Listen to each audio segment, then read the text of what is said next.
Imam An-Nawawi berkata dalam kitab Riyadhus Shalihin, nafa'anallahu bi'ulumihi fid dharaini, semoga ilmunya bermanfaat untuk kita dunia akhirat, amin ya rabbal alamin. Bihi wa ilaihi, dengan sanadnya, dengan sanad dari Imam Nawawi sampai kepada Sayyidatuna Aisyah radhiyallahu anha.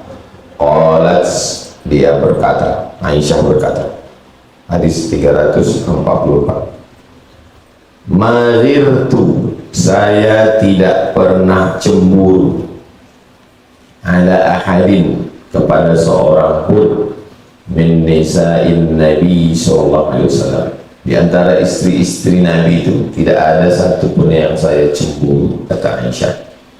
Maghirtu ala Khadijah, seperti cemburunya saya kepada Khadijah. Apakah Sayyidatuna Aisyah pernah bertemu dengan Khadijah? Tidak. Khadijah adalah perempuan yang tidak dipoligami oleh Rasulullah SAW. Dia hanya sendiri saja sampai lahirlah Al-Qasim Muhammad, Al-Qasim Abdullah, lalu kemudian Zainab, Ruqayyah, Ummu Kulsum, kemudian Sayyidatuna Fatimah radhiyallahu anha. Meninggal dia, barulah Nabi menikah. Naghirtu ala Khadijata wa ma ra'aituha qattu, dan mata saya tidak pernah melihat dia. Tak pernah saya melihat Khadijah itu. Tidak pernah dimadu oleh Nabi, tidak pernah berjumpa, dan tidak pernah melihatnya, kata Sayyidatuna Aisyah. Tapi kenapa dia cemburu? Walakin, akan tetapi, karena yuksiru zikraha, Nabi banyak menyebut-nyebut dia.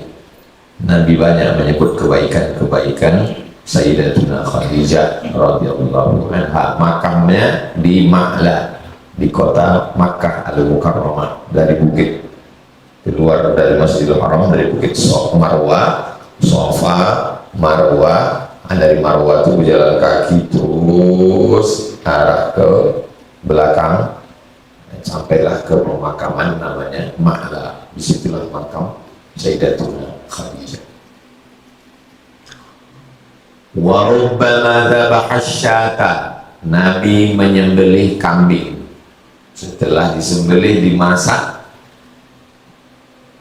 summa yuqatti'uha, kemudian dipotong-potong dagingnya, a'dha'an, menjadi beberapa bagian, summa yab'atsuha, kemudian dibagi-bagikan Nabi Muhammad SAW fi shada'iqi Khadijata, kepada sahabat, kerabat, keluarga, orang dekat Khadijah. Ini babnya tentang menyambung silaturahim kepada keluarga ayah, keluarga emak, keluarga almarhumah istri, kepada orang yang sudah meninggal dunia, walaupun tak ada lagi jasadnya sama kita, tapi hubungan masih tetap lanjut dengan keluarga-keluarga dekatnya. Itu babnya, bab pertemuan yang lalu. Nabi masih menyebut-nyebut Khadijah. Nabi SAW memotongkan kambing, memotongkan beberapa bagian daging-dagingnya, lalu kemudian mengirimkannya ini untuk sebulan, untuk sebulan, orang dekat, kerabat, keluarga, sahabat Sayyidatuna Khadijah radhiyallahu anha. Farubbama qultu lahu, apa kata Khadijah kepada Nabi SAW? Ka'an lam yakun fid dunya illa Khadijah, seakan-akan tak ada lagi orang di dunia ini kecuali Khadijah, kata Sayyidatuna Aisyah. Orang setingkat Aisyah itu pun ada juga cemburunya dalam hati. Fa yaqulu, apa jawab Nabi? Innaha kanat wa kanat. Innaha kanat, dia adalah, wa kanat, dia adalah. Apa maksudnya? Kanat sawmamah, dia adalah perempuan yang puasa sunatnya banyak. Kanat qawmamah, dia adalah perempuan yang sholat tahajudnya banyak. Kanat musyaffaqah, dia adalah seorang perempuan yang lembut, yang baik. Ketika Nabi SAW, alam yazidka yatiman fa'awa wa wajadaka dhallan fahada wa wajadaka ailan fa'agna. Tiga keadaan Nabi. Kalau dia jadi yatiman, engkau waktu itu masih anak yatim, fa'awa, engkau diberikan Allah perlindungan. Wa wajadaka dhallan, engkau tak tahu jalan pulang ke kota Makkah waktu sedang berniaga, fahada, ditunjukkan jalan. Maka di antara yang cara wasilah, memang semua yang menyenangkan, mengasih perlindungan, memberikan harta itu Allah Ta'ala, tapi salah satu wasilah caranya adalah melalui Sayyidatuna Khadijah. Nabi berdagang, berniaga sehingga dia kaya raya melalui Khadijah, karena barang dagangan itu sebelum menikah milik Khadijah, sudah dipraktekkan namanya mudharabah. Orang punya barang, kita menjualkan, nanti hasilnya bagi. Itu wasilahnya.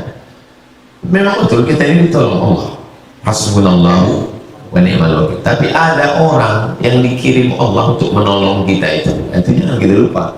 Tapi kalau kita bertumpu pada orang itu sampai lupa sama Allah, itu namanya syirik. Tapi kalau kita melupakan orang itu, hanya mengatakan aku bersyukur sama Allah, tak perlu terima kasih sama manusia.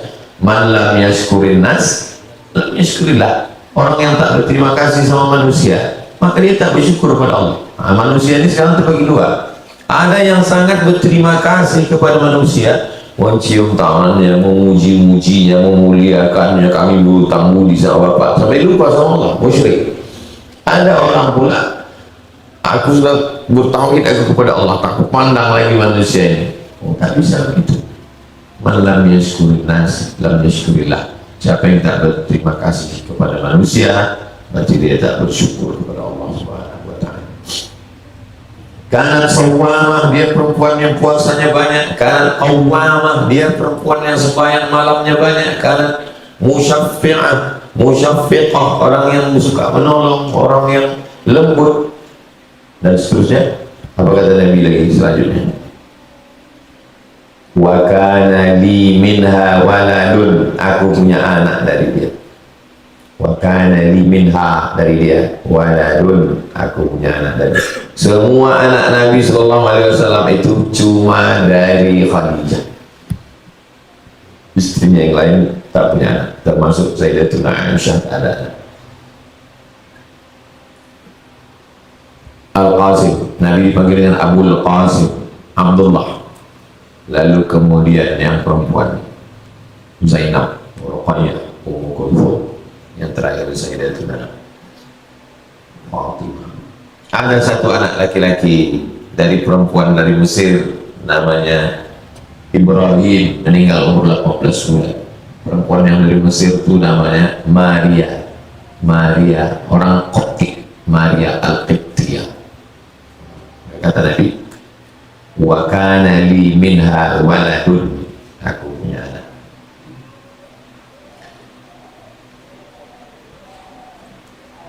Lebih kurang 25 tahun Nabi SAW bersama dengan Sayyidatuna Khadijah.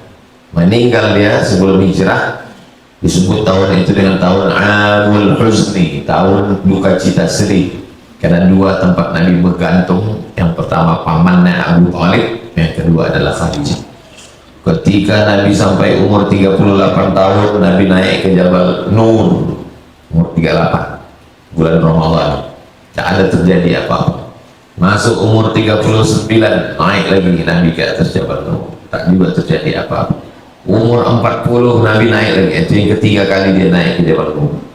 Barulah datang malaikat Jibril alaihissalam, Iqra bismi rabbikal ladzi khalaq, khalaqal insana min 'alaqin, Iqra wa rabbukal akramul ladzi 'allama bil qalami 'allamal insana ma lam ya'lam. Turun menggigil kedingin, diselimuti oleh Khadijah. Turun ayat, ya ayyuhal muddaththir, wahai orang yang berselimut, qum, bangkit engkau, fa'anzir.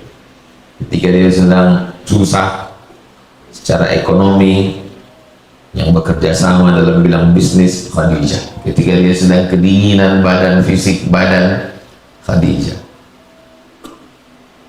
Bagaimana membangkitkan semangat? Kita ini yang menolong kita ini tiga. Yang pertama ekonomi, duit, materi, benda. Yang kedua badan, fisik. Yang ketiga semangat. Tiga. Jadi kalau kita punya kawan itu bisa kita klasifikasi. Kawan kita itu terbagi tiga. Ada kawan yang nolong duit, ada kawan yang nolong fisik, pakaian, baju, ada kawan yang nolong semangat. Khadijah itu tiga-tiganya, menolong finansial, menolong fisik, menyelimuti waktu kedinginan, memberikan semangat. Dialah yang membawakan kepada Waraqah bin Naufal. Waraqah ini pembaca kitab-kitab lama Taurat dan Injil. Maka kata Waraqah, yang datang kepadamu itu adalah namus, malaikat Jibril yang dulu pernah datang kepada Musa, dia datang kepada Isa, dan sekarang dia datang kepada engkau. Dan nanti ketika kaummu akan mengeluarkan engkau, mukhrajiyun ana, kata Nabi, apakah aku akan diusir dari kampungku ini? Ya, kata Waraqah bin Naufal, aku akan diusir dari kampung. Dan ketika kau nanti akan diusir dari sini, akulah yang akan menolong kau, kata Waraqah. Tak terjadi karena Waraqah sudah meninggal duluan, tapi Waraqah bin Naufal dapat niat baik menolong Nabi Muhammad SAW. Yang menenangkan Nabi itu adalah Sayyidatuna Khadijah Ummul Mukminin. Muttafaqun alaihi. Hadis ini ada dalam Sahih Al-Bukhari, ada dalam Sahih Muslim, dan sama-sama diriwayatkan dari Sayyidatuna Aisyah. Kalau periwayatnya sama-sama Aisyah, di Sahih Bukhari sama-sama Aisyah, di Sahih Muslim sahabat Nabi yang meriwayatkan sama, bunyi hadisnya sama, maka hadis itu walaupun tidak secara teks, tapi substansi maknanya sama, maka hadis itu disebut dengan muttafaqun.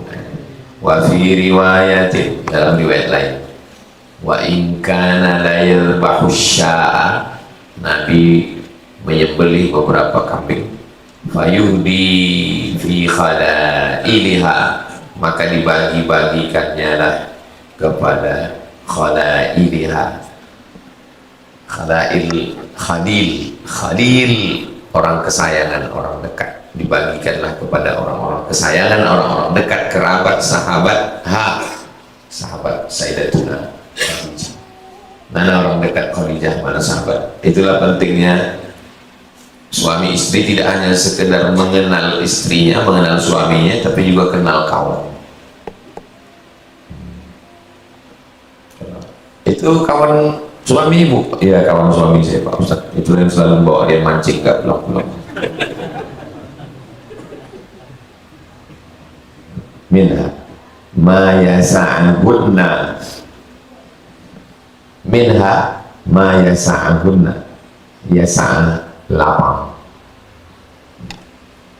Wa fi riwayatin lain, kana idza dhabaha syata, kalau Nabi SAW menyembelih kambing, yaqul, apa kata Nabi? Arsilu, kirimkan kambing ini biha ila asdiqai Khadijah, kepada sahabat-sahabat Khadijah. Wa fi riwayatin, dalam riwayat lain, udah 4 riwayat yang keempat, qalat ista'dzanat Halah bintu Khuwailid, ada seorang perempuan namanya Halah ini saudara kandung Khadijah binti Khuwailid, Halah binti Khuwailid, ukhtu Khadijah, saudari Khadijah. Ala Rasulullah sallallahu alaihi wasallam, minta izin kepada Rasulullah sallallahu alaihi wasallam. Fa'arafa isti'dzana Khadijah, lalu kemudian Nabi tahu. Dari mana tahu? Suara. Rupanya orang itu kalau adik-beradik itu tak pun nampak kita mukanya, kenal dengan suara. Saya dengan adik saya sama suara. Kalau mak saya, sama suara. Adik-beradik keluarga kita itu ada yang sama suara, bunyi bercakapnya, intonasi. Fa'arafa, Nabi tahu istidzana Khadijah, ini bunyi cakapnya macam Khadijah. Fartaha lidzalik, Nabi SAW merasa tenang. Faqala Allahumma halatu bintu Khuwailid, kata Nabi SAW, ya Allah, berikanlah kebaikan dan seterusnya kepada keluarga-keluarga, kepada sahabat, kepada orang-orang dekat dari Sayyidatuna Khadijah. Ini semua hadis-hadis ini menunjukkan bahwa silaturahim tidak hanya langsung, Langsung itu maksudnya saya kepada bapak itu kita langsung, tapi saya kepada anak bapak, kepada kawan bapak, kepada tetangga bapak. Saya baik kepada paman saya langsung, tapi bahwa paman saya ini punya anak, dia punya kawan. Nah, jadi silaturahim dalam Islam itu bukan hanya sekedar person, tapi keluarga besar. Bahkan Nabi itu silaturahimnya itu, hubungan baiknya itu, istausu li ahli Misr khairan. Nanti kalau kalian sampai ke Mesir, kata Nabi, maka kamu buat baik-baik sama orang Mesir. Kenapa? Karena orang Mesir itu saudara, dan saudara itu bagi dua. Yang pertama saudara hubungan nasab darah, yang kedua saudara hubungan nikah. Maka kata Nabi, orang Mesir itu punya hubungan sama saya dua. Pertama hubungan saudara, yang kedua hubungan nikah.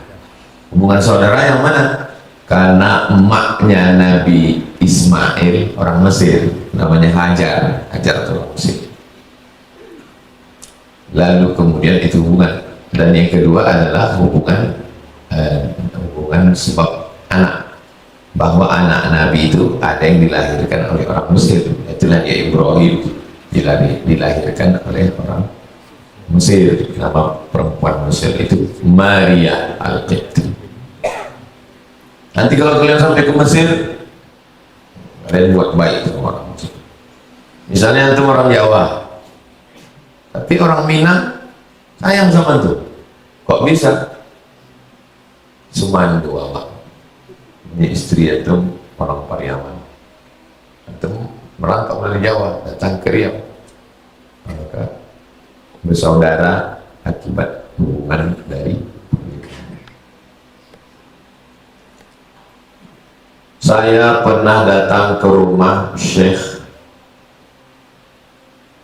Mahmud Said Mamdur. Hadis ini dhaif kata Syekh Albani. Albani mengatakan hadis ini dhaif. Datang Syekh Mahmud Said Mamdur, ditulisnya kitab 7 jilid segini panjang. 7 jilid isinya hadis-hadis dhaif.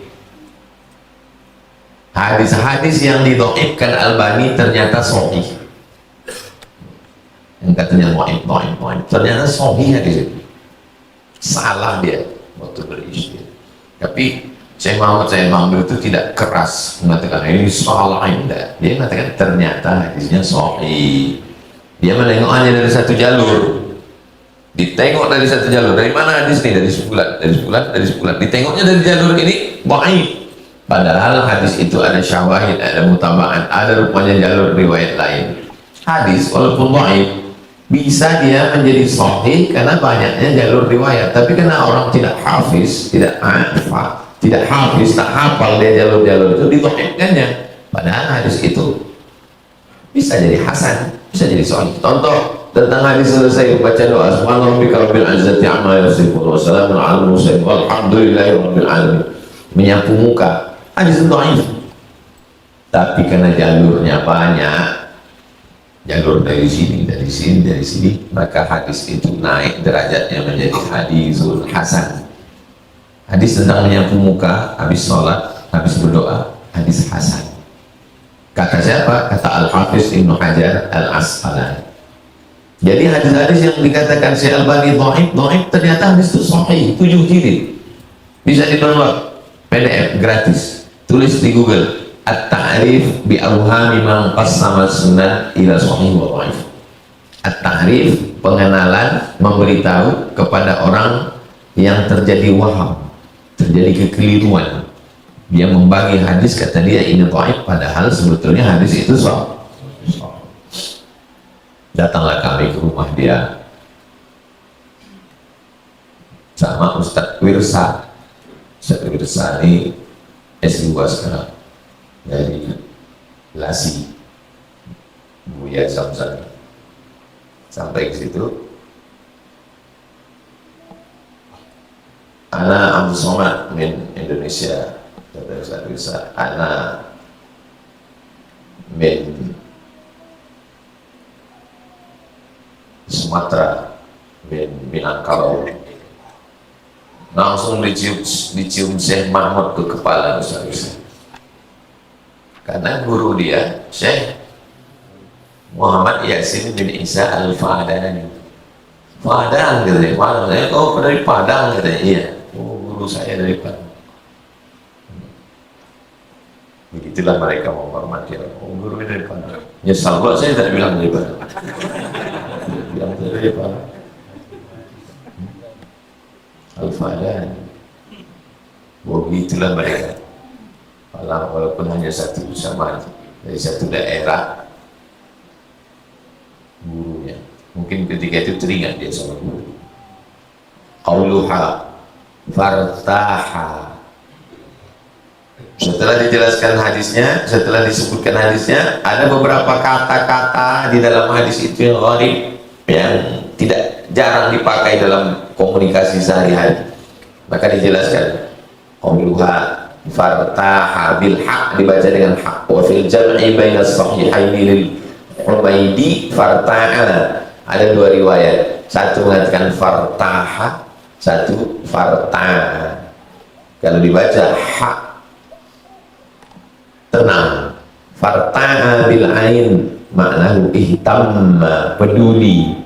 Jadi Nabi SAW peduli, memperhatikan, merasa tenang dengan keluarga-keluarga, dengan sahabat, dengan istri, saudara-saudari dari istrinya, yaitu Aisyah, Khadijah radhiyallahu anha.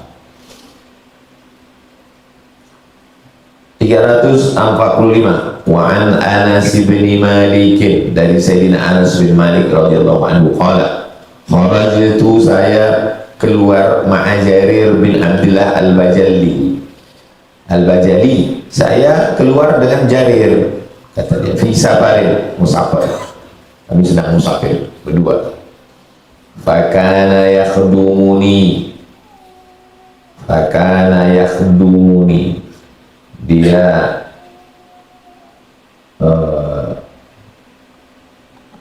kita kalau jalan ini kan ada kadang kawan yang menyiapkan minuman, menyiapkan makanan, dia melayani saya, padahal umur dia lebih tua. Kita kalau ada orang lebih tua, tiba-tiba dibawakannya kita air minum, segan kita nyala gitu Pak.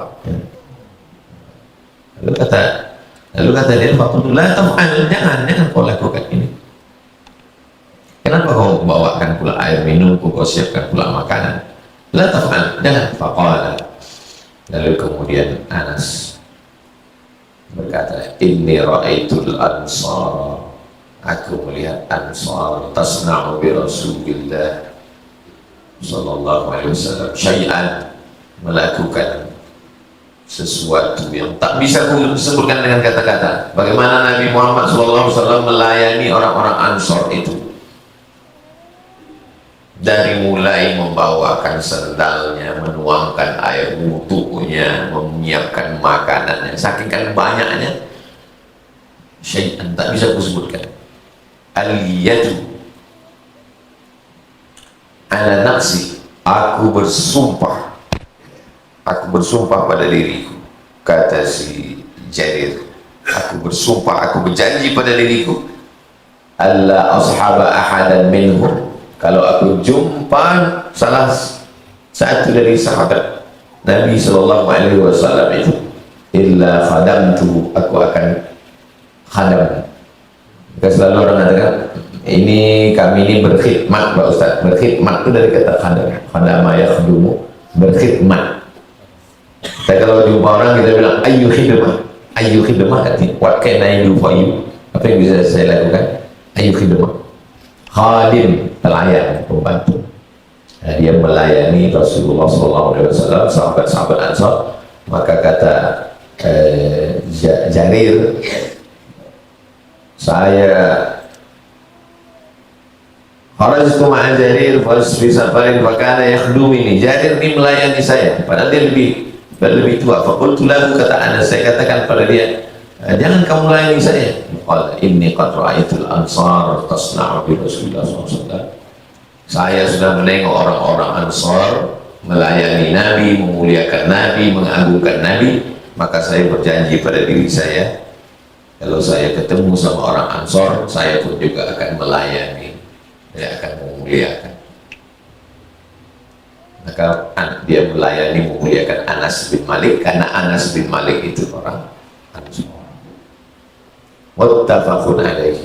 Hadis ini disepakati, maksudnya ada dalam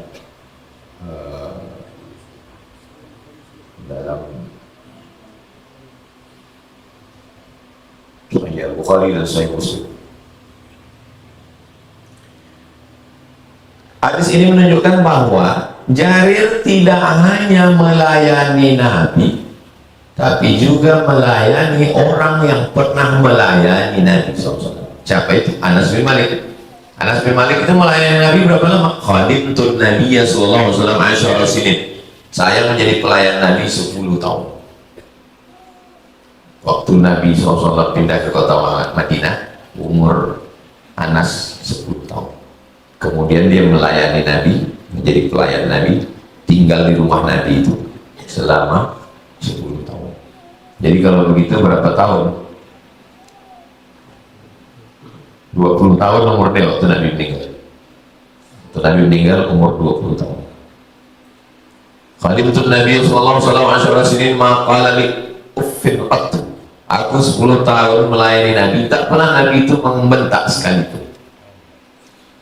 Kalau ada orang tidak membentak kita karena umur kita 20 tahun, mungkin takut dia sama kita karena badan kita besar.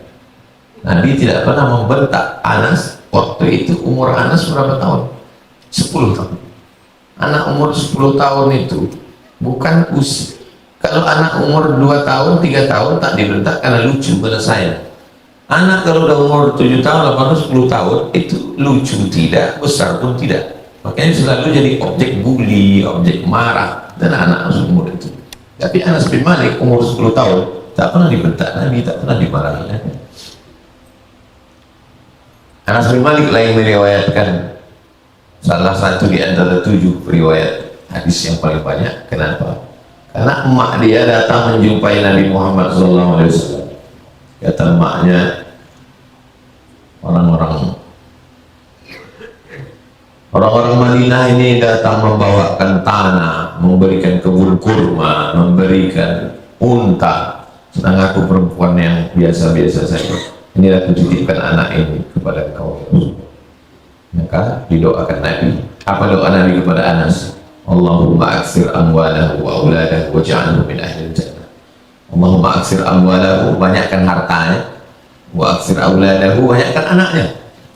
Dan ternyata kebun Anas bin Malik itu beda dengan kebun orang lain. Kalau kebun orang lain setahun panennya sekali, kebun Anas bin Malik ini panen setahun 2 kali berkat doa Nabi. Wa auladahu, banyakkan anaknya. Ketika Anas bin Malik meninggal, dihitung-hitung jumlah anak cucunya lebih 100 orang waktu dia meninggal. Lalu kemudian sahabat Anas bin Malik adalah sahabat Nabi yang terakhir meninggal di Irak, termasuk sahabat Nabi yang paling panjang umurnya, minal muammarin, yang panjang umur di antara sahabat Nabi SAW, berkat dari berkhidmah kepada Nabi Muhammad SAW. Dan ternyata orang pun berkhidmah kepada dia. Kenapa? Termasuk Jarir. Kenapa orang berkhidmah kepada dia? Karena berkah dari dia berkhidmah kepada Nabi Muhammad sallallahu alaihi wasallam. Jadi banyak orang tak percaya tentang masalah ini. Tahiyat tak tidak. Kita sambung silaturahim, nanti apa orangnya mau silaturahim? Kita lanjutkan babu ikrami ahli baiti Rasulillah sallallahu alaihi wasallam. Bab ikram.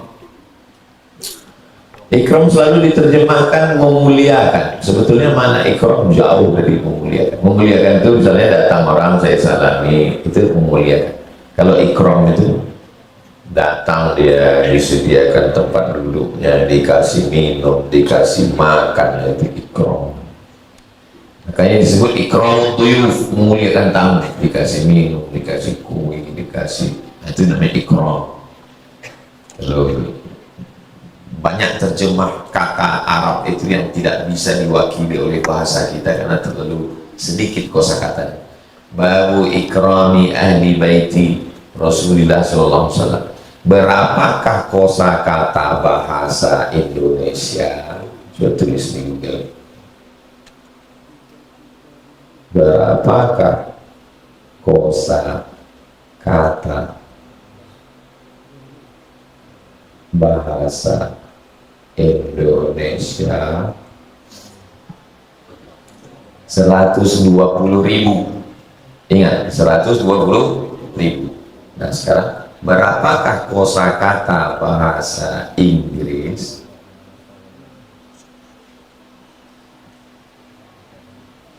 1 juta.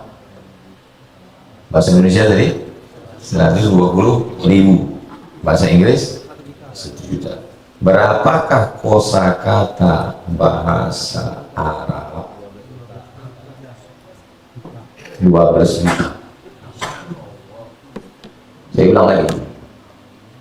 Berapakah kosakata bahasa Indonesia? 120.000. Berapakah kosakata bahasa Inggris?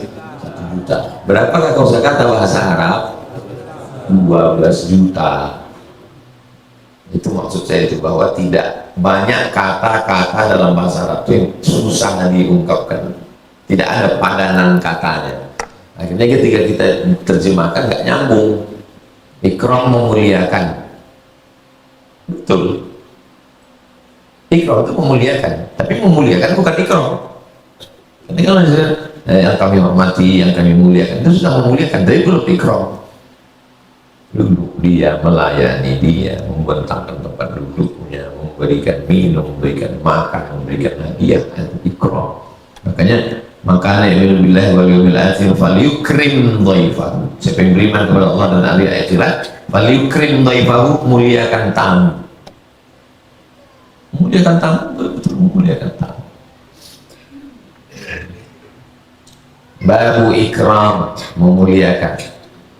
Memuliakan Rasulullah, ya ini memuliakan ahli baiti, ahli bait Rasulullah, keluarga Rasulullah sallallahu alaihi wasallam. Wa bayani fadlihim, dan menjelaskan fadli, keutamaan mereka, keutamaan keluarga Rasulullah sallallahu alaihi wasallam. Dalilnya firman Allah Subhanahu wa taala dalam surat Al-Ahzab ayat 33. Innama yuridullahu liyudhiba ankumur rijsa. Sesungguhnya Allah ingin menghilangkan rijs, kotoran dari kamu, wahai ahla bait, keluarga Rasulullah, wa yutahhirakum tathhira, dan mensucikan kamu sesuci-sucinya. Suci, keluarga Rasulullah suci. Wa qala ta'ala, Allah berfirman dalam surat Al-Hajj, wa man yu'azzim sya'airallah, siapa yang mengagungkan, ta'zim, memuliakan sya'airallah, syiar. Siapa yang mengagungkan syiar, fa innaha min taqwal qulub, itu termasuk adanya takwa dalam hatinya. Dan salah satu mengagungkan syiar itu adalah menyembelih kambing, syiar. Wal budna ja'alnaha lakum min sya'airillah, dan memuliakan ahli bait keluarga Rasulullah SAW juga adalah syiar. Jadi kalau di Mesir ini ada Al-Azhar, Masyikhatul Azhar, tempat Grand Sheikh tertinggi Al-Azhar, Syekh Muhammad Thayyib. Nah di sampingnya itu ada namanya Naqabatul Ashraf. Naqabah, kantor urusan ashraf. Kalau satu syarif, kalau banyak ashraf, kantor urusan para syarif. Keturunan Hasan dengan keturunan Husain. Biasanya ujung namanya Al-Hasani atau Al-Husaini. Yang Grand Syekh yang Azhar sekarang ini, Syekh Ahmad Thayyib, itu Al-Hasani, keturunan Sayyidina Al-Hasan. Syekh Muhammad Mutawalli Asy-Sya'rawi, di ujung namanya Al-Husaini. Nah, mereka ini mengurus silsilah nasabnya, ayahnya, anak atuknya, anak moyangnya, anak, sampai kepada, dan itu ada kartunya, diurus lah itu. Saya dulu 2009 balik ke Pekanbaru, 2009 ditelepon sama Basnas Provinsi, Ustadz masuk pengurus Basnas ya 2009 saya pengurus Basnas. Pagi-pagi orang mau rapat sama Pak Ketuanya namanya Pak Auni Nur. Ustadz tak usah ikut rapat. Ustadz ini ada orang, tolong Ustadz jawab. Ada orang datang. Apakah kami ini boleh makan zakat? Boleh tak dibagi zakat? Apanya dia syarifah. Kalau laki-laki keturunan Nabi itu syarif, kalau perempuan syarifah. Dari Tembilahan, Indragiri Hilir. Syarifah ini boleh tak kita kasih zakat? Saya bilang kalau saya jawab iya tak iya, nanti jadi masalah. Saya tulis dulu makalah khusus untuk ini. Apakah syarifah ini boleh atau tidak? Sebagai pegangan Basnas. Nah, saya tuliskanlah satu makalah untuk pegangan apakah Basnas boleh memberikan zakat kepada syarifah atau tidak. Walaupun pertanyaannya untuk syarifah itu tapi nanti berlaku karena di Riau ini pun banyak syarif dan syarifah. Sultan, Syarif, Qasim. Oh jadi kalau gitu Syarif Qasim itu keturunan Nabi? Iya. Sultan Syarif Qasim, Sultan Syarif Hashim. Nabi Muhammad SAW punya anak namanya Sayyidatuna Fatimah. Fatimah ini punya anak namanya Sayyidina Husain.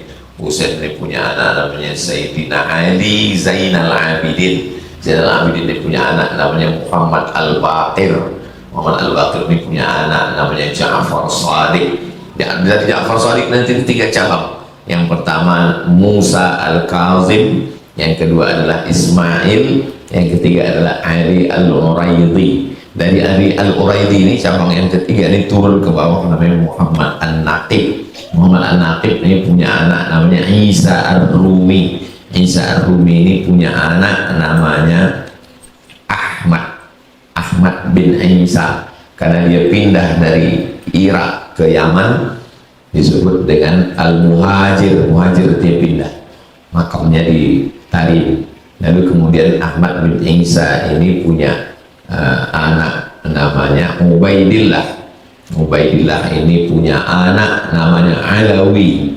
Alawi ini punya anak cucu keturunannya disebut dengan Ba Alawi. Ba itu artinya keluarga. Ba Alawi, keluarga Alawi.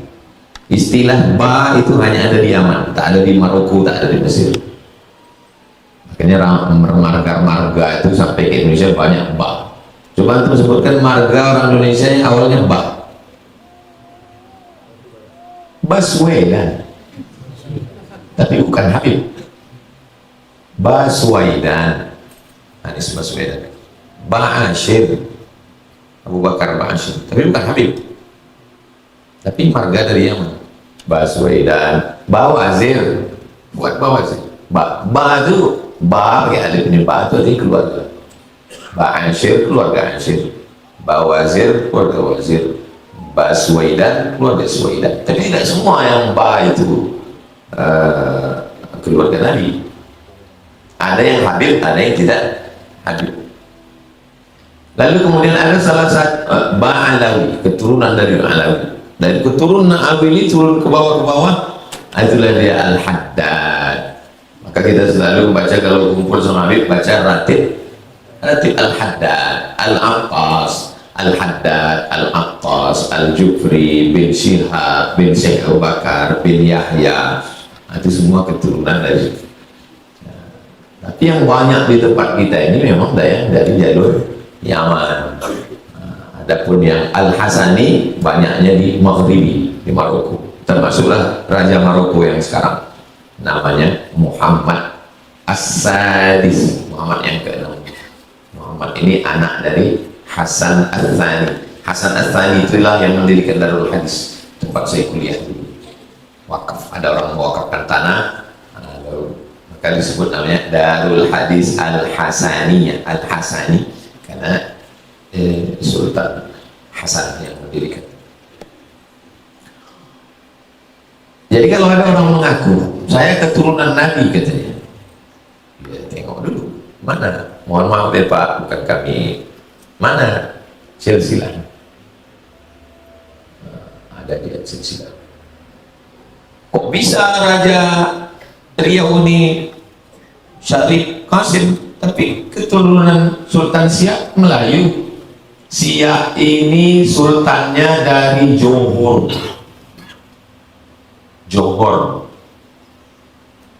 Johor itu punya sultan, lalu sultan itu punya anak, anaknya nyebrang dari Johor sana kemari.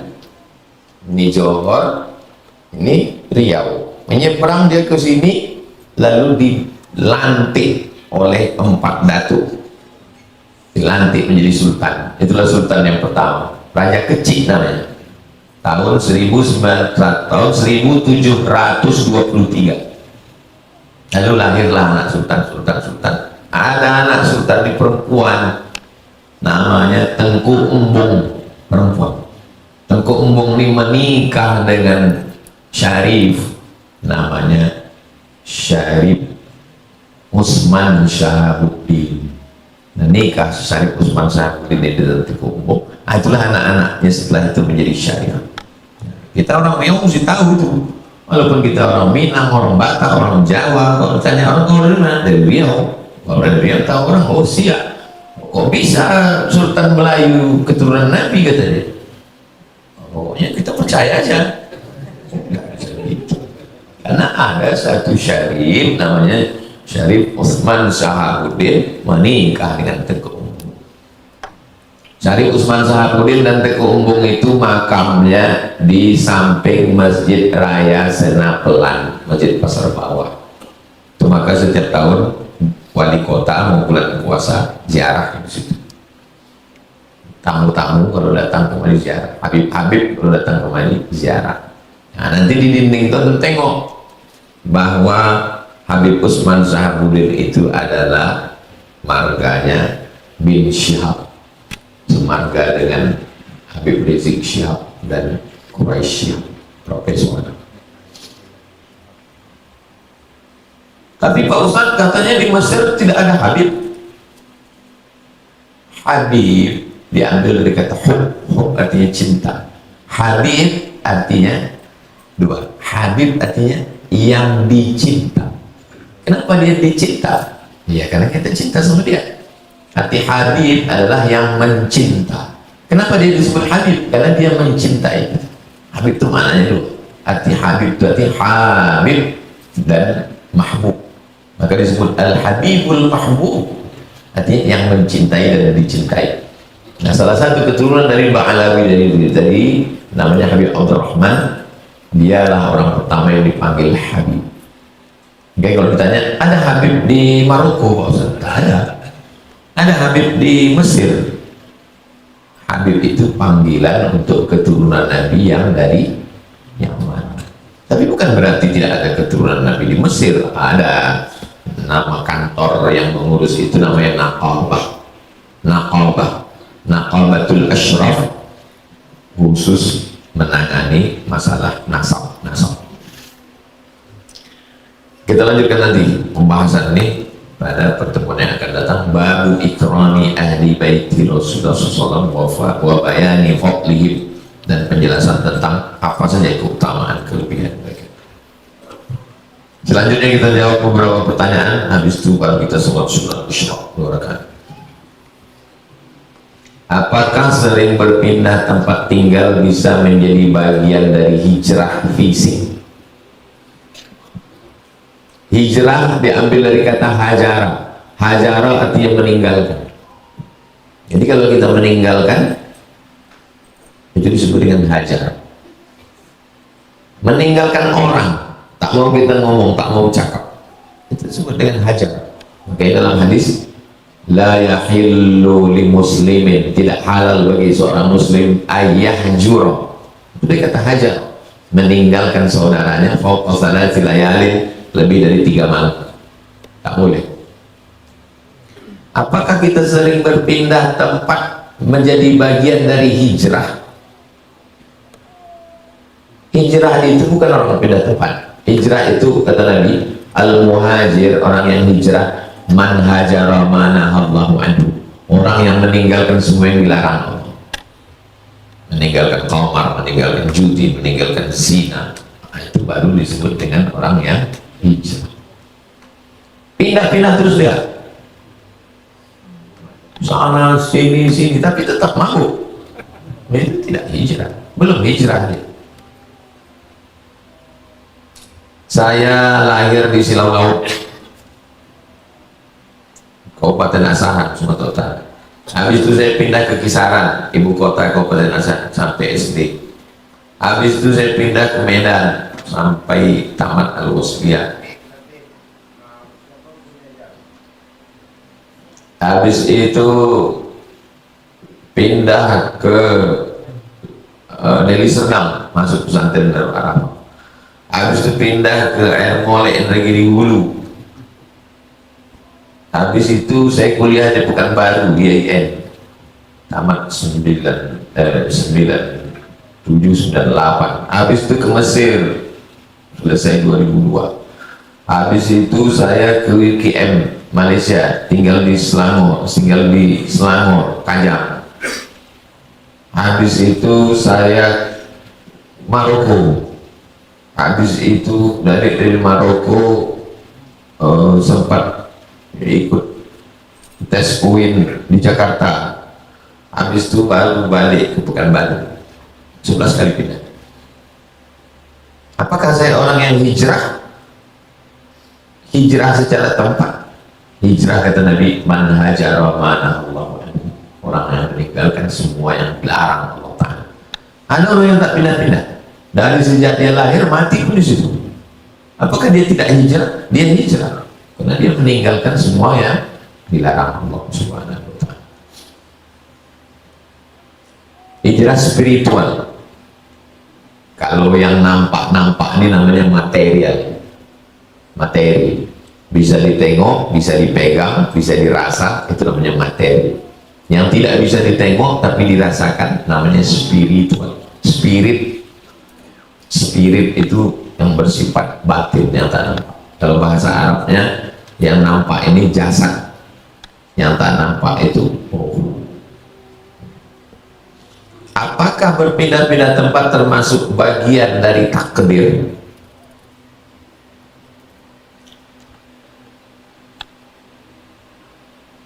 Saya mau pakai tisu atau tidak pakai tisu, itu saya bisa memilih atau tak bisa?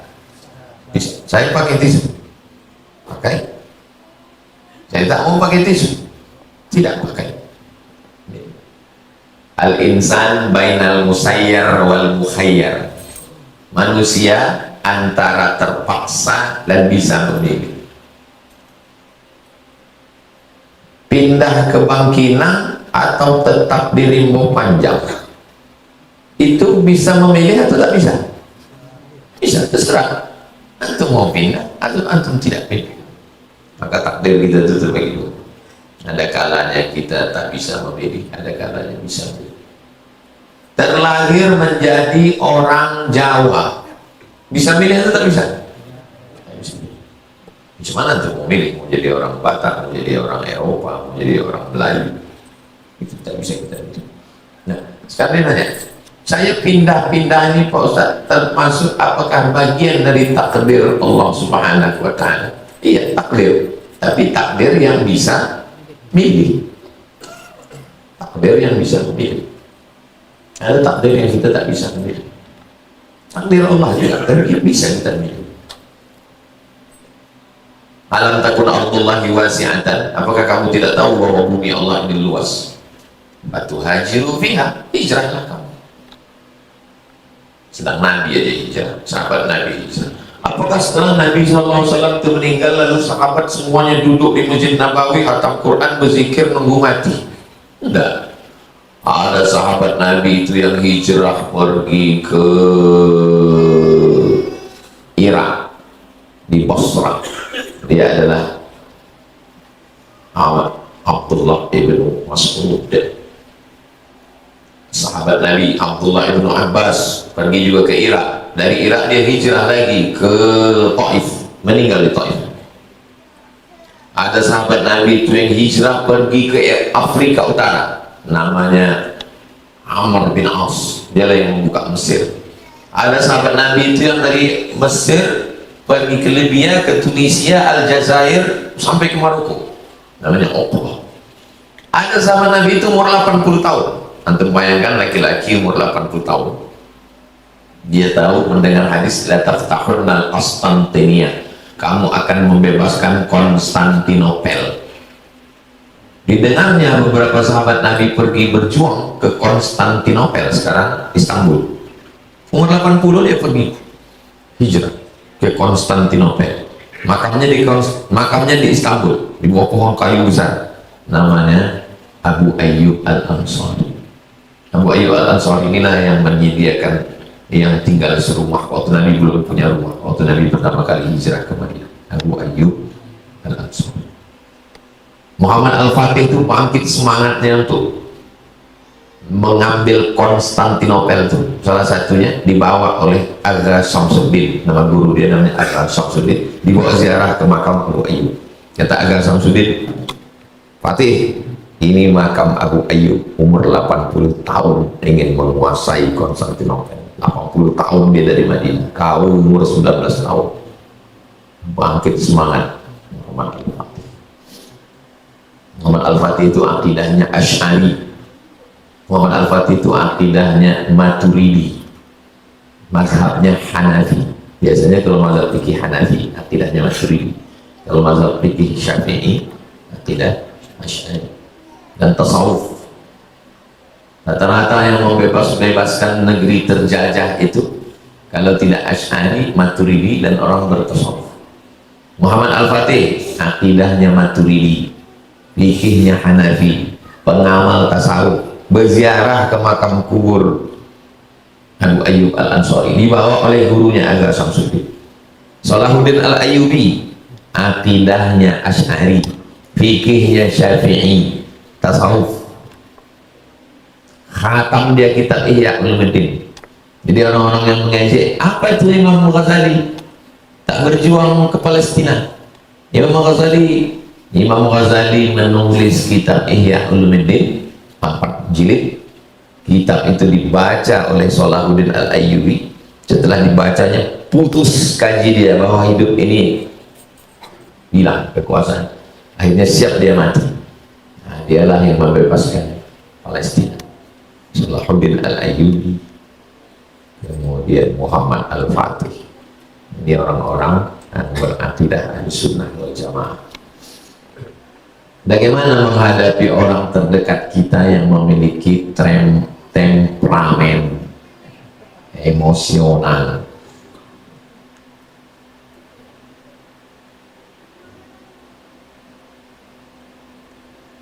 Dan bagaimana cara kita diberikan ketenangan untuk menghadapinya?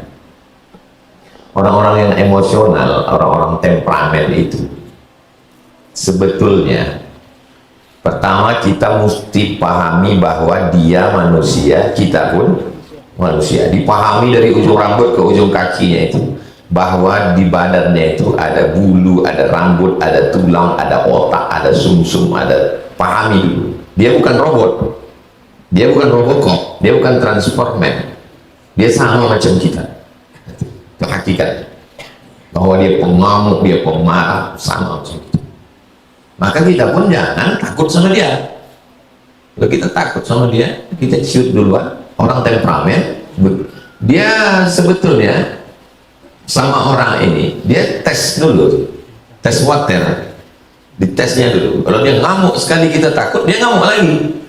Makanya kalau kita dihamuknya sekali, kita amuk dia lagi.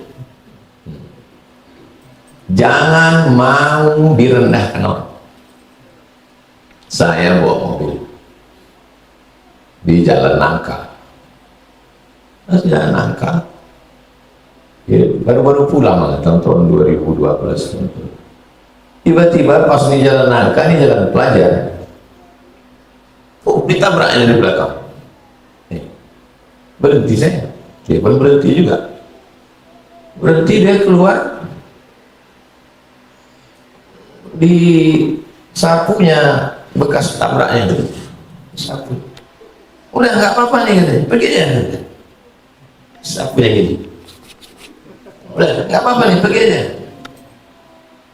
Oh, dia mau nyoba, mau coba. Naik saya ke mobilnya itu, saya pakai sepatu. Naik saya ke mobilnya, saya injak-injak mobil. Oh, udah nggak apa-apa, jalan terus. Terbodoh deh. Saya itu siap.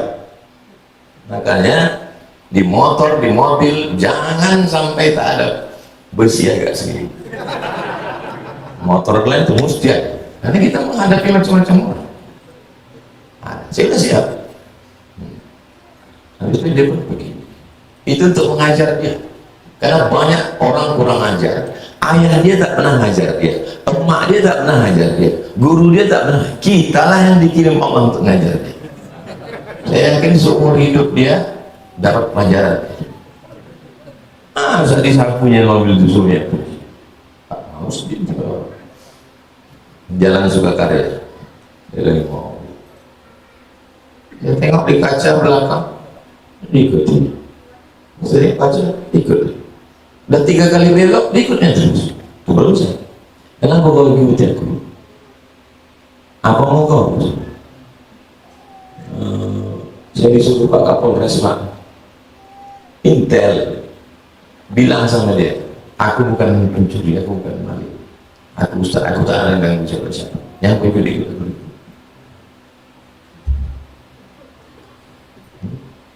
Itu jangan mau dilecehkan orang.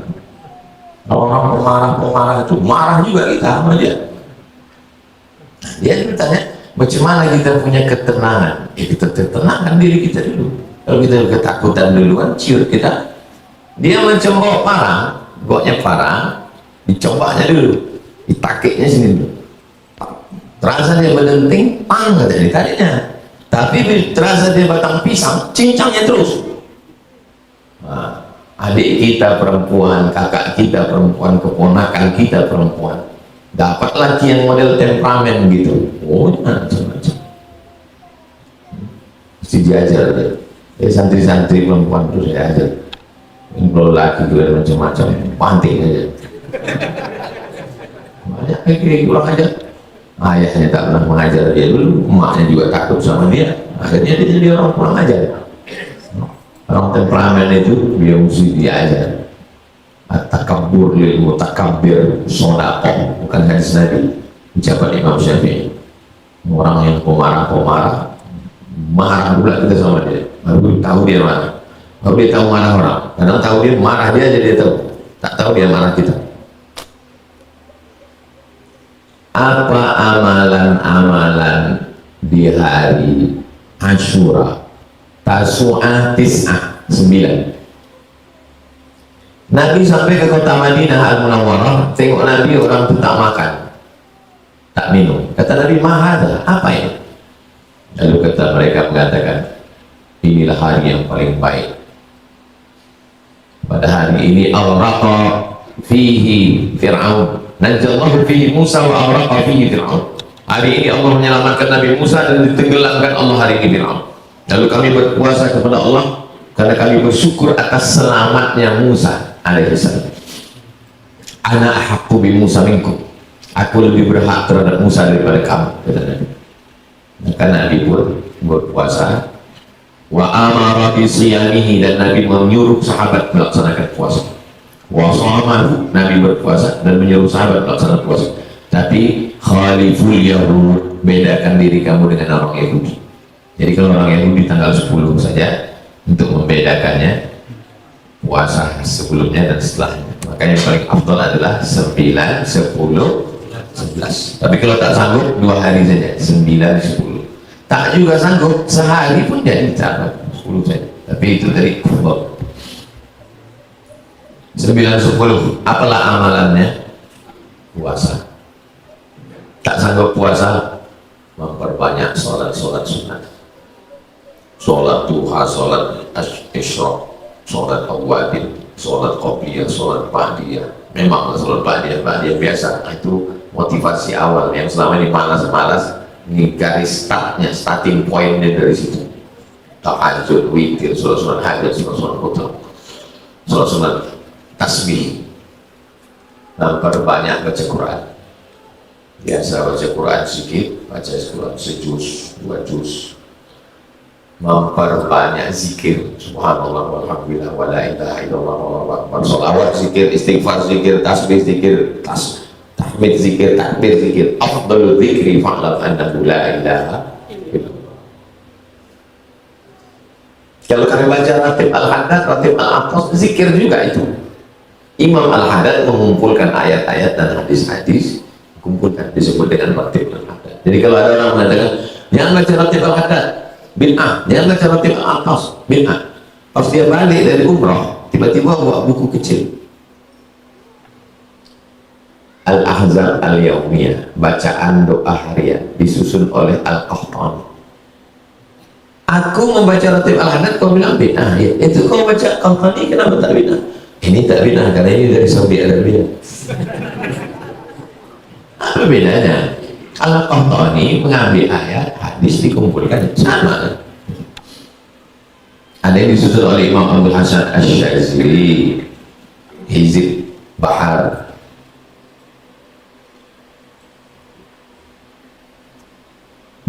Bahasa, sholat sunat, baca Quran, zikir, sedekah. Makanya ada istilah bubur Asyura. Dulu di kampung Maji, saya ada imam sepupu, kalau Asyura masak bubur pakai santan, ada kacang-kacang macam-macam. Kemarin saya di Kelantan, Terengganu, ada kue. Ustaz makan Ustaz, kue suwo.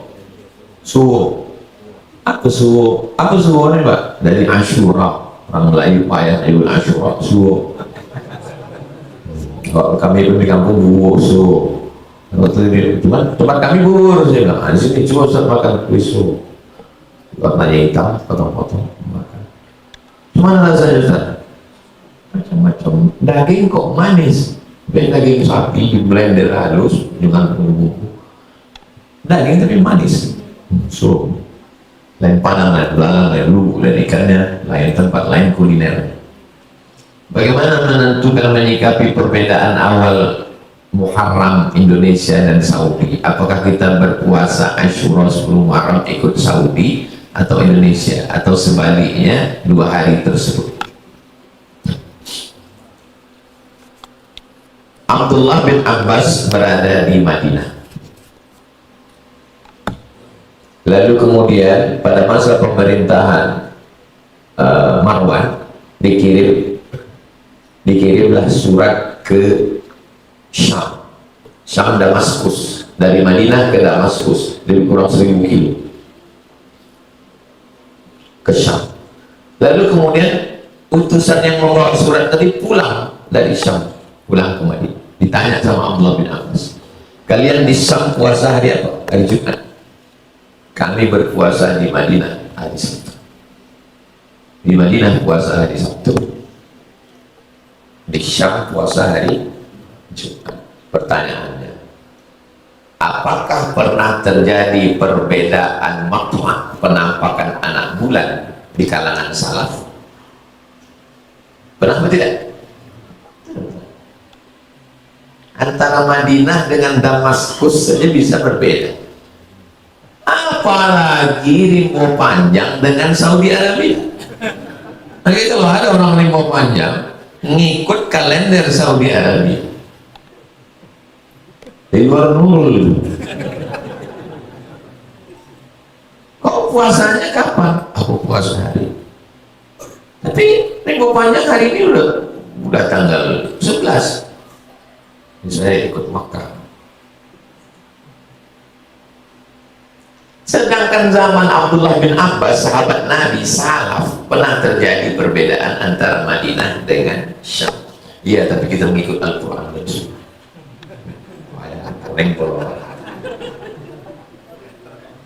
Lupa yang tak nyambung itu udah. Paham tak paham? Ikutlah di mana negeri kita tinggal. Gimana kita tinggal ya ikut. Karena perbedaan penampakan anak bulan di setiap negeri tidak sama itu. Seandainya cukup satu saja, pastilah waktu itu khalifah mengumumkan ikutlah Syam saja. ati Allah wa ati Rasul wa ulil amri. Tapi buktinya Syam tidak bisa memaksakan Madinah, padahal sahabat-sahabat Nabi ada zaman itu. La darara wa la dirar, tidak boleh memudaratkan diri, tak boleh memudaratkan orang. Apakah hadis ini bermakna pada diri sendiri atau pada semua aspek kehidupan? Tidak boleh memudaratkan diri sendiri, tembakau. Memudaratkan orang lain, asapnya. Lebih bahaya yang merokok atau yang merokok pasif? Merokok pasif lebih bahaya. La darara wa la dirar. Semua yang memudaratkan diri sendiri, memudaratkan orang lain. Apakah ini hanya personal atau keputusan negara? Keputusan negara, keputusan perusahaan, korporat, perusahaan mengurus izin, lalu kemudian dapat izin memotong hutan Riau 100.000 hektar. Di bawah tanah Riau ini ada batang-batang kayu tualang yang sudah kena air selama ribuan tahun, akhirnya jadi tepung. Itu maka tanahnya kalau digali hitam. Kalau musim panas, panasnya minta ampun. Kalau musim hujan, beceknya minta ampun. Itu yang hitam-hitam itu namanya gambut. Gambut terluas di dunia ini di Riau, 700.000 hektar di Kabupaten Bengkalis ya. Itu hutan gambut itu kalau kena cahaya matahari itu panasnya naik ke atas. Macam mana supaya panasnya itu seimbang? Disuburkan Allah lah Riau ini dengan hutan, tumbuhlah kayu-kayu dengan daun-daun yang fotosintesisnya bisa 12 jam karena cahayanya. Beda sama Arab. Di Arab kalau musim dingin kayu mati, daun-daun itu tak ada, kering semua musim dingin. Di Amerika, Eropa mati. Di tempat kita bisa berdaun selama 12 bulan, hidup terus. Akhirnya dipotong hutan, digantikan dengan sawit.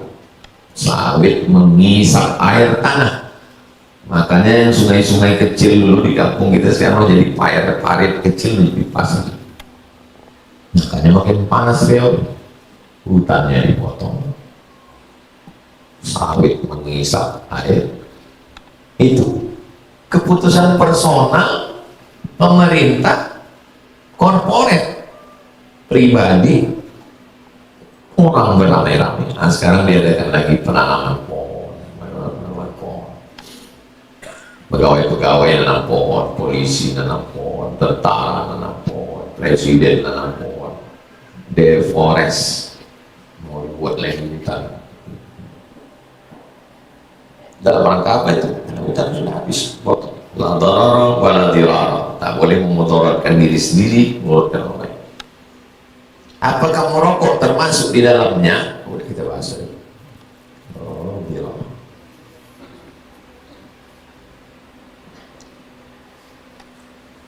Ada saudara saya punya halaqah zikir, tapi mereka selalu minta nasihat dari orang yang dirasuki, konon katanya qarin, yang dulunya dia seorang kiai.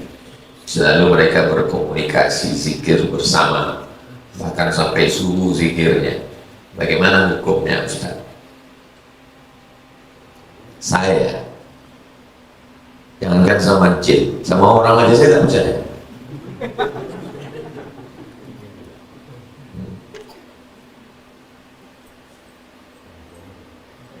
Ustaz, kami undang, ya, saya bilang, nggak tahu ya, yang undangnya dokter, 1 S2 S3 dokter, dan ceramah. Habis ceramah agak-agak sebulan 2 bulan datang sepupu saya, kau udah pakai bandrol buat ceramah sekarang ya, buat malu keluarga. Pakai bandrol? Aku tidak pernah minta tiket. eksekutif, tak pernah minta hotel bintang 5. Dan aku kalau pergi ceramah nggak tahu mau kemana aja. Ini hari Kamis, besok mau ke Bangka Belitung, tak tahu saya apakah yang mengundang bupati gubernur, tak tahu. Sampai sana nanti baru saya tahu. Tak saya urus jadwal ini sih.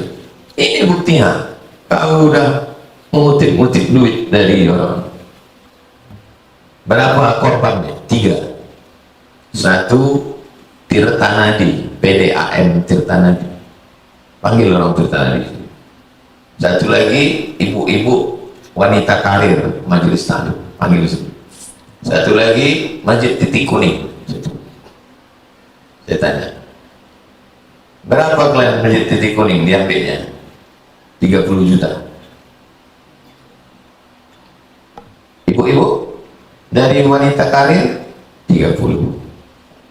Bapak dari Tirtanadi 60. Saya tak ada begitu, Pak. Kau dah itu Pak Ustaz, kami ikhlas lillahi ta'ala. Rupanya saya sudah dijual sama dokter. Jualnya sih. Ini duit Bapak Titik Kuning, ini duit Bapak ibu-ibu wanita karir, ini duit Tirtanadi. Balik ke kantor, balikkan ke masjid, balik bilang ini pungli, kita tidak ada model itu. Kemudian ada besi tiang lampu di hotel, pegang besi itu. Ini dokter itu di sini. Aku masih dikasih Allah sadar lagi, masih disadarkan Allah. Kalau tidak, udah pecah kepala kau ini, lari deh. Dokter tuh, saya manusia ya, saya tak percaya. Bisa pula percaya sama jin. Percaya sama jin. Saya waktu pengajian dulu, saya bawa emak saya. Setiap pengajian saya bawa. Pertama pengajian tuh waktu ramai, setelah balik ke rumah, satu saya ditanya, ada yang mau tanya sama kau, apa Mak? Kau ada berkawan sama jin? Tidak. Dia takut saya berkawan sama jin lalu mengamalkan zikir sehingga ramai jamaah. Kusumpahkan kau, aku tak mau kau berkawan sama jin. Kenapa begitu, Mak? Karena aku dulu dikasih tahu ayahku bilang kau jangan sombong. Ayahku dikasih tahu sama Syekh Abdul Rahman. Syekh Abdul Rahman ngasih tahu atuk saya ngasih tahu emak saya ngasih tahu saya ngasih tahu anak-anak saya dan jamaah, jangan berkawan sama jin. Ini bukan suci. Datang jamaah ke rumah, menunjukkan foto, Ustaz ini foto emas batangan sebesar ini di atas TV. 2 hari emas tuh di atas TV, tak saya senggol, tak saya ambil, hilang. Habis itu ini satu lagi fotonya Ustaz, kunci emas segini, tak saya ambil, tak saya pegang, hilang. Saya tanya, jawab jujur ya, ya. Ada ayah kau, atuk kau, unyang kau dulu yang dukun? Ada atuk saya dukun. Anjing dia itu datang mau nawari, kalau kau ambil ini kau berkawan sama dia. Kenapa tak kau ambil? Saya takut musyrik Pak Ustaz. Akhirnya nanti saya minta sama dia. Datang nanti dia mengasih tahu kalian zikir, nanti kau jadi kebal, kau nanti kalian jadi ketergantungan sama dia. Akhirnya meminta sama dia, rusak tauhid kepada Allah Subhanahu wa Ta'ala. Ada mursyid di Malaysia namanya Syekh Jahid, mursyid tarekat Naqsabandiyah. Nanti cari Syekh Jahid, Syekh Dr. Jahid. Dia bercerita bahwa ada orang merantau ke Kuala Lumpur, lalu kemudian susah tiba-tiba mimpi, bukalah warung roti canai. tarik zikirnya ini. Zikir sampai warung roti canai tadi. Akhirnya maju ramai sampai duit berjuta-juta ringgit, kaya. Habis itu kata jin tadi, pergi kau ke sana sampai ke masjid, tengok di tiangnya ada nasab kau keturunan wali-wali. Pergi dia ke masjid itu, di masjid ditengoknya nasab ada nama atuk-atuknya di situ. Wah, aku keturunan wali. Dah, pulang dia. Kau amalkan ini, nanti siapa yang sakit sehat, diamalkan. Datang orang, bacakan ayat, sehat. Sapu sedikit, sehat. Lama-lama dia tak sembahyang lagi. Tak sembahyang. Ditanya sama Syekh Jahid, kau kenapa tak sembahyang? Karena sembahyang pahalanya satu, kalau mengobati orang pahalanya.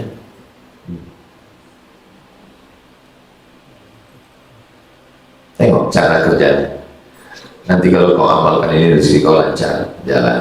Nanti kalau kau amalkan ini, orang suka, jalan. Nanti kalau kau amalkan ini, nanti kau bisa membuat orang, jalan. Nanti kalau kau amalkan ini, dia tidak langsung dia ajaknya kita nyembah dia, tidak. La tattabi'u khutuwatish syaitan. Jangan ikut langkah-langkah syaitan. Iya, tapi ini jinnya baik Pak Ustaz. Malam-malam dibangunkannya tahajud. Nanti dibuatnya kau berubah, tidak lagi iya karena. Saya sekarang kalau saya sedang susah, saya iya karena abudu. Tapi kalau berkawan dengan ini, nanti lama-lama iya karena abudunya tidak lagi ke Allah, tapi udah ke jin. Saya sampaikan kepada keluarga, kepada jemaah semua, baik yang langsung maupun yang online maupun yang rekaman, jangan berkawan sama jin. Jadi sesatkan. Berkawan dengan jin itu tiga kemungkinan. Satu, kita yang berkuasa, jin itu bisa kita suruh-suruh.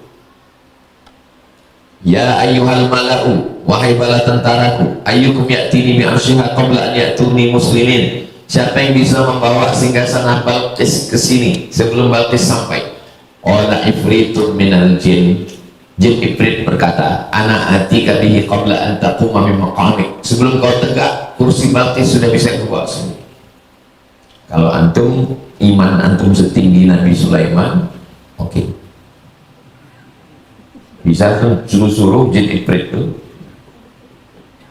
Pertama, iman antum macam Nabi Sulaiman, bisa antum suruh-suruh jin Ifrit itu. Bisa antum sifat-sifatkan jin Ifrit itu. Silakanlah berkawan sama jin. Yang kedua, antum jadi budak jin, jadi budak setan, dapat koperpil, hilang, jadi budak setan. Hilangkannya ini, hilangkan dia. Yang tiga ini yang enggak jelas. Entah siapa yang bos, siapa yang anakku. Ada dukun, kata jin ini, kau ambil Quran, belah dua. Quran dibelah dua, potong, belah. Jadikan terompah. Jadikan terompah di toilet. Kau belah dua, jadikan terompah. Diikat jadi terompah di toilet. Keluar dari toilet itu, datang orang sakit, sehat. Datang orang lumpuh. Jadi dukun besar, dipakainya sorban besar, disangka orang dia mursyid. Sampai akhirnya jin itu minta, kau tulis ayat Al-Fatihah, maaf cakap, pakai darah haid. Tulis ya, pakai darah haid, yang beda buat. Makin hebat. Terakhir permintaan jin, aku minta nyawa anak. Di situ mulai dia goncang anak. Jadi lawannya, anaknya mati, dia hampir mati. Tobat. Setelah tobat dia pun menceritakan tentang kejahatan.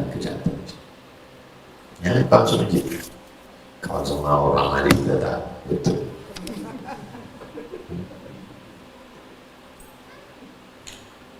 Ada di antara ustadz mengatakan bahwa kita dibaca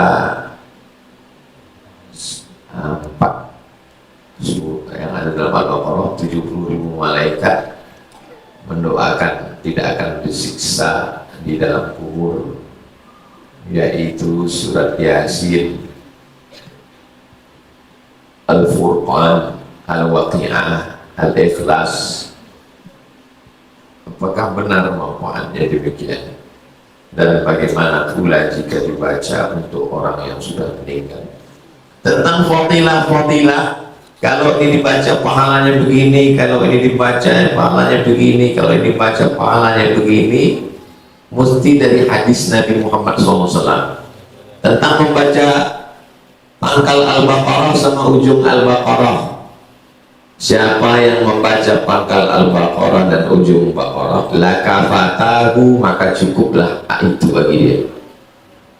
Siapa yang membaca Qul a'udzu falaq dengan Qul bin nas 11 ayat, maka dibukakan 11 simpul-simpul tali sihir. Siapa yang baca ayat kursi subuh, dibaca sampai zuhur, dibaca zuhur, dibaca sampai asar, dibaca asar, dijaga sampai maghrib, dibaca maghrib, dijaga sampai isya, dibaca isya, sebelum tidur malam dijaga sampai subuh. Itu semuanya hadis Rasul. Tentang membaca surat Yasin, man qara'a Yasin fi lailatin, siapa yang baca surat Yasin pada suatu malam, asbaha maghfuran lah, sungguhnya dia sudah diampunkan Allah SWT. Tentang baca Qul huwallah, Qatadah bin Nu'man, hadisnya dalam Musnad Ahmad bin Hanbal. Qatadah bin Nu'man dari mulai maghrib, isya sampai subuh baca Al-Fatihah, Qul huwallah. Kata Nabi, innaha la ta'dilu thulutsal Qur'an, itu sama dengan sepertiga Al-Quran.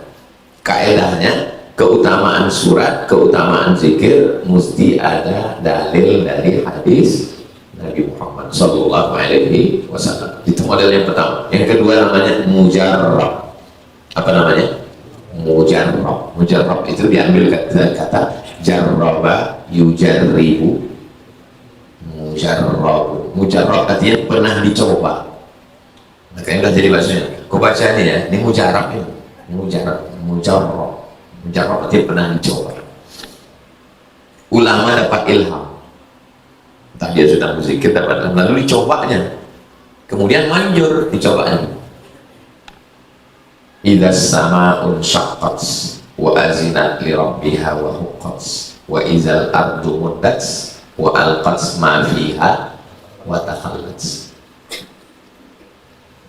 Idza sama'un syaqqat, ketika langit terbelah, wa azinat li rabbiha wa huqqat, dia minta izin kepada Allah SWT dan terwujud. Wa idzal ardu muddat, ketika langit, ketika ardu bumi muddat, wa alqat ma fiha wa takhallat, mengeluarkan segala isinya.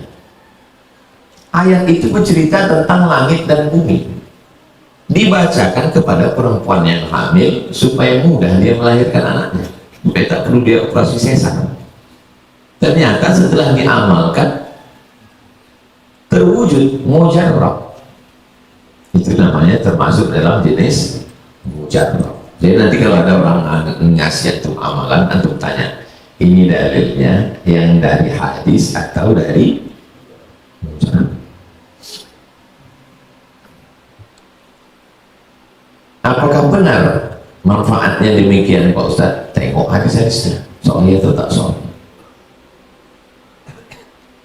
Bagaimana jika dibaca untuk orang yang sudah meninggal dunia?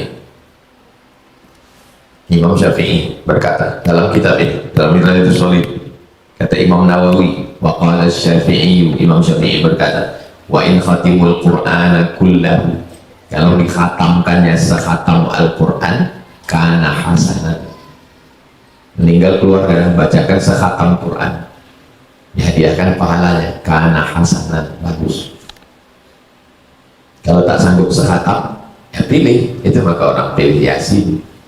Yasin pun juga terlalu panjang, bacakan Fatihah sekali, Qul huwallah 3 kali, Al-Falaq sekali, An-Nas sekali, pangkal Al-Baqarah, ayat kursi, ujung Al-Baqarah, tutup dengan tahlil, afdal zikri fa'lam annahu la ilaha Tidak kita baca. Ya Allah, sampaikanlah pahala bacaan yang sudah kami baca, Al-Fatihah, Al-Falaq, An-Nas, Maqal, Al-Baqarah, ayat kursi ujung Al-Baqarah, dan tahlil kami kepada almarhum. Itu tentang bacaan-bacaan. Secara umum membaca Yasin, membaca Al-Furqan, membaca Al-Waqi'ah, membaca Al-Ikhlas, secara umum dalilnya baik. Membaca Yasin, la tuqra'u fi amrin asirin illa yassarahullah, kata Imam Ibnu Katsir. Buka dalam tafsir Ibnu Katsir di 45 surat Yasin. Yang dibacakan surat Yasin itu pada perkara-perkara yang sulit, lalu kemudian dimintakan mujarrab.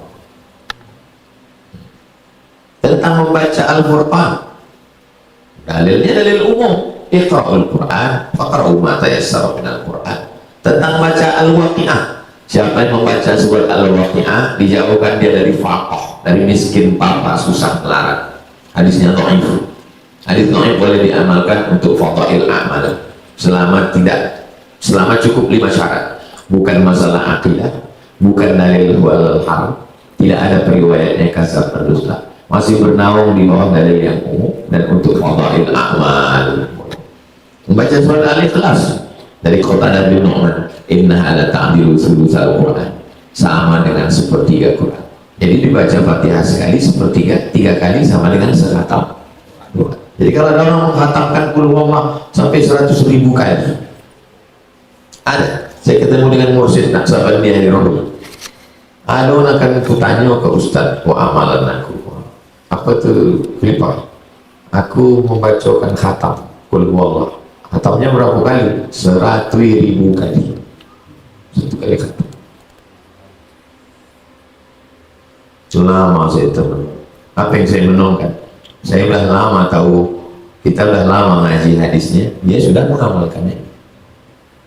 Mana dalilnya membaca 100.000 kali? Itulah Qatadah bin Nu'man baca Al-Fatihah tak putus dari Isya sampai ke subuh itu berapa ratus ribu kali itu. Cuman karena payah ulama mau bilangnya gitu, bilangnya 100.000 kali. Jadi kalau ada orang ngajarkan zikir 1.000 kali, 2.000 kali, 3.000 kali, angka itu untuk tadrib, untuk latihan. Makanya Abu Hurairah sebelum tidur malam al-mu'aqdah, disimpulnya 1.000 simpul, diambilnya tali buat 1.000 simpul. Nah, sebelum tidur malam 1.000 simpul. Di Makkah ada jual tasbih 1.000-an batu. Tak salah kalau antum model berzikir beribu-ribu, baik. Al-Hazini Al-Fatihah. A'udzubillahi minasyaitonir rajim. Bismillahirrahmanirrahim. Alhamdulillahi rabbil alamin. Arrahmanir rahim. Maliki yaumiddin. Iyyaka na'budu wa iyyaka nasta'in. Shiratal mustaqim. Shiratal ladzina an'amta 'alaihim ghairil maghdubi 'alaihim waladdallin. Amin.